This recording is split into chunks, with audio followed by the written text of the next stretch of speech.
বাংলার মানুষ দুঃখের কথায় আজ দুঃখের সাথে বলতে হয়, ইরান স্বাধীন করে পেয়েছে স্বর্ণের খনি, আর আমি বাংলা স্বাধীন করে পেলাম চুরের খনি।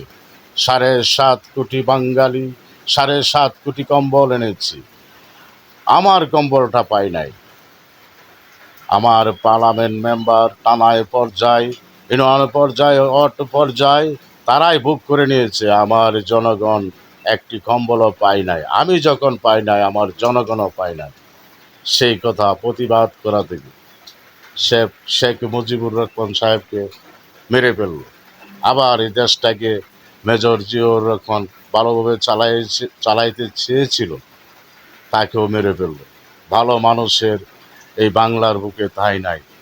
যারা এই রাষ্ট্রটাকে ভালো চালাতে চায় তাদেরকে মেরে দেয়। চুরে দেশটা ভরা, সুর সুস গাদ্দার মীর জাফর, ওদেরকে দুনিয়ার বুক থেকে সরে দিলে দুনিয়াটা বাংলাদেশটা শান্তিতে থাকতে পারে, বাংলাদেশের মানুষ শান্তিতে থাকবে। ওদেরকে আগে শেষ করতে হবে। সুস মীর জাফর দেশ থেকে নির্মূলে শেষ করতে হবে, তা না হলে দেশের শান্তি হবে না।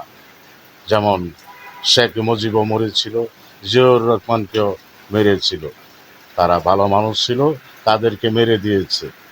তাদের মতো লোক প্রয়োজন এখন বাংলাদেশে। শেখ মুজিবুর রহমানের মতন বা মেজর জিয়াউর রহমানের মতন ওদের মতো লোক আবার আসলে দেশ শান্তিতে থাকবে। দেশের মানুষ কিছুই কিছুই কিছুতেই তাদেরকে বলতে পারে না। তাদের মতো লোক প্রয়োজন। ওদের মতো লোক যদি আসে তাহলে দেশ বহুত বহুত শান্তিতে থাকবে। আমি ওদের মতো লোক এই বাংলার মাটিতে রাষ্ট্রপ্রধান হয়ে আসুক, সেই কামনা করি। সবাইকে সালাম, আসসালামু আলাইকুম।